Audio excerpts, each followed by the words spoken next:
In our last video, in our series on the history of the Sith, we told the stories of Exar Kun and Ulic Qel-Droma, two Jedi Knights who fell to the dark side and became Lords of the Sith. We told of how Exar Kun laid claim to the legacy of Naga Sadow and his Massassi army on Yavin 4, and how Ulic Qel-Droma took command of the armies of the Krath.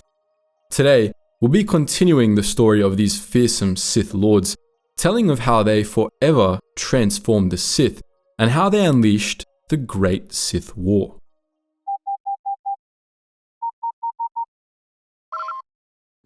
Attention, Sergeant on deck!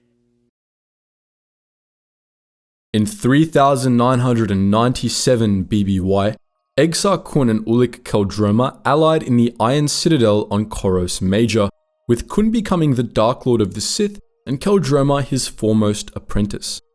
They vowed to work together to bring down the galaxy to forge a new Sith Empire and usher in a new golden age of the Sith.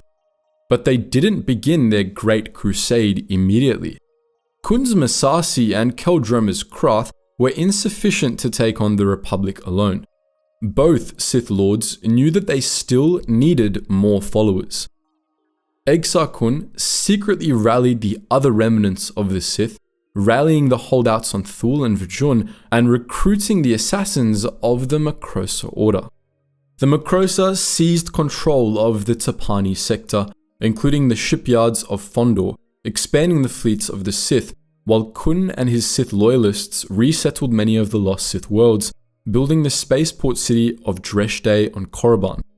But Exar Kun wasn't overly concerned with these acquisitions. He wanted to recruit Jedi to his cause, hoping to undermine the order from within. Ulic Qel-Droma, meanwhile, came into contact with invaders from the edge of Republic space, the Mandalorian Crusaders.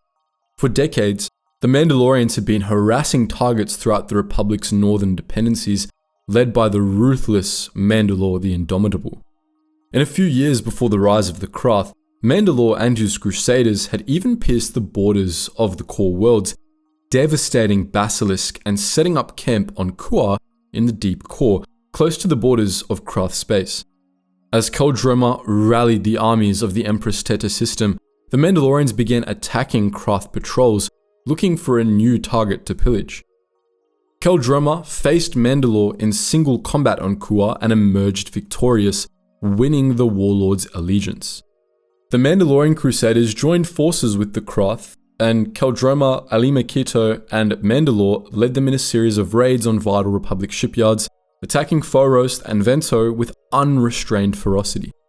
In the process, they captured hundreds of Republic ships, amassing a fleet that Qel-Droma deemed large enough for the war with the Republic. Meanwhile, Exar Kun returned to the Jedi homeworld of Ossus. He preached to the Jedi Order's younger, more ambitious members, falsely claiming to have been made a Jedi Master after destroying Freedon Nad, captivating the apprentices with promises of a new golden age. Kun lured many of these Jedi to Yavin 4 where, with the help of Sith spirits, he turned them to the dark side. Between these and many other willing converts, he formed an army of dark Jedi, the Brotherhood of the Sith. This was the first time in galactic history that the Sith rallied an army of fallen Jedi against the Republic, but not the last. In 3996 BBY, with their armies assembled, the Sith went to war against the Republic. This war was less a concerted effort than a series of loosely connected rampages, with the main thrusts simply continuing the Mandalorian Crusades and the Krath Holy Crusade. The Sith and their allies didn't really attempt to capture territory, sticking to their holdings on Yavin, Korriban, the Empress Teta system, Mandalorian space, and the Tapani sector. But their fleets, nonetheless, ran roughshod across the entire galaxy, dealing great damage to the Republic and the Jedi Order. One of the earliest of these rampages was the Dark Reaper campaign, in which Exar Kun's Sith loyalists unleashed a powerful Sith superweapon, the Dark Reaper, against Republic forces in the Tyon cluster, devastating Makam Te and Raxus Prime. But Ulic Qel-Droma was horrified at the weapon's effects, and he secretly leaked information to the Jedi, teaching them how to stop it. The Jedi ultimately destroyed the Dark Reaper in a battle on Thule, but this was only the start of the Great Sith War. At the same time, Krath fleets broke out from the deep core and began a campaign of rampages across the Republic, while Mandalore called forth new armies from Mandalore the planet to open new theaters of the Mandalorian Crusades. As his fleets escalated the Krath Holy Crusade, Ulic Qel-Droma leaked a message to the Republic, leading Republic commanders to believe that the Krath's next major target was Kemplex 9 near Ossus. But as the Republic Navy rallied at Kemplex, Qel-Droma, Alima Keto, and Mandalore led the vanguard of the Krath and Mandalorian fleets against their true target, Coruscant itself. With the bulk of the Republic Navy at the other end of the Polemian routes, the Krath and the Mandalorians had the drop on Coruscant, and their initial attack did massive amounts of damage. Qel-Droma personally attacked the Republic military's main command center and attempted to force the staff there to order all Republic Navy units to jump to the same coordinates, hoping to have them all jump into each other and thus destroy a good chunk of the Republic fleet. But while Qel-Droma captured the command center, Alima Keto saw her chance to be rid of the fallen Jedi, who had begun to overshadow her among the Krath. She ordered the Krath and Mandalorian forces to retreat, despite the fact that they had the advantage, and they abandoned the assault on Coruscant. In the process, she allowed Ulic to be captured by the Jedi. Even as the Republic emerged victorious on Coruscant, the Krath cut a bloody swath across the known galaxy. Krath fleets travelled down the Polemian Run, winning battles on Chazwa, Tanab, and Gaza before embarking on a crusade through the heart of galactic civilization. A campaign to cut the slice in half. Krath forces hit Nazri, New Absalon, Randon, Sikapos, Atahox, Nixor, Dalang, Lanik, Bothawui, Mande, Lerator, Ando, Herdessa, Rhodia, cutting all the way from the Polemian to the Corellian Run. Meanwhile, the Mandalorian Crusaders ravaged Iridonia, Alpharides, Thespias, and Contrum. Together, they threw the entire galaxy into disarray. As the Krath and Mandalorians laid waste to the Republic, the Galactic Senate hoped to boost morale by putting Ulic Qel-Droma on trial. But during the trial, Qel-Droma was defiant, and the trial was interrupted by a surprise Massassi attack led by Exar Kun and Mandalore. Kun used a Sith spell to freeze the occupants of the Senate Hall, rescued Qel-Droma, and then gave a speech to the assembly, using his Sith powers to force the Supreme Chancellor to echo his words. Kun proclaimed that the Sith Empire would rise again, ushering in a new golden age, and that the Republic was insignificant in the face of his plans. He then killed the Supreme Chancellor and made to leave, but his exit was blocked by Vodo Siosk Bas, his former Jedi Master. Using his newly crafted double-bladed lightsaber, Kun struck down Siosk Bas and left Coruscant with Mandalore, Ulic, and the Massassi in tow.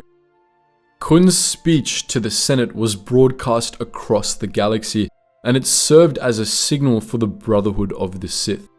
All at once, Kun's followers rose up and attacked their Jedi Masters, murdering many in cold blood. In this brief but devastating Jedi pogrom, Exar Kun's Dark Jedi massacred most of the existing council and many other prominent masters and knights. Once Ulic Qel-Droma was free, he and Exar Kun planned their next big attack, a genuine assault on Kemplex 9. They tasked Alima Keto to lead the offensive, putting her in command of the Corsair, Naga Sadal's old flagship. Under Keto's command, the Krath fleet attacked Yablury and Kemplex 9, and then hid out in the nearby Kron cluster to await the Republic's counterattack. When the Jedi attacked their ships in the cluster, Alima used the ancient weapon aboard the Corsair to rip out the core of one of the Kron cluster's stars. In the process, however, she destabilized the whole cluster. As Kun and Qel-Droma had planned, the entire Kron cluster went supernova, killing Alima, her followers, and the Jedi in one great explosion. But the worst was yet to come. Ossus, the home of the Jedi for 20,000 years, was close to the Kron cluster, and the supernova threatened to cleanse its surface of life.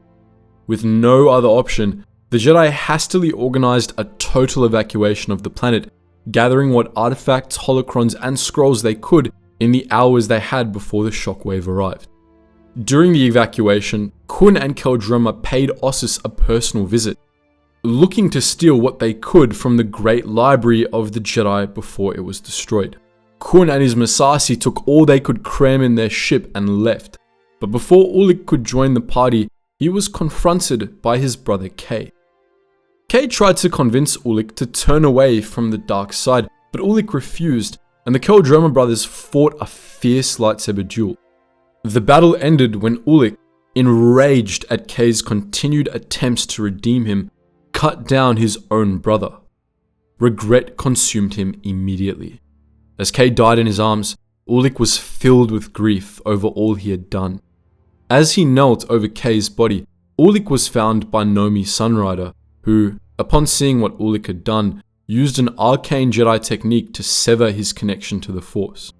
She and the other Jedi fled Ossus soon after, leaving it and millennia of Jedi history to be destroyed by the supernova. But even as Ossus burned, the Republic Navy regrouped and destroyed what remained of the Krath fleet at Kemplex 9. Republic forces spread out across the known galaxy, destroying the marauding Sith fleets one by one. Corellian fleets retook the Tapani sector and crushed the Krath forces at New Kov, Gamor, and Gindin. The Navy's Swift fleet advanced through the heart of the slice, destroying the remaining Krath forces in the Battle of Bunta.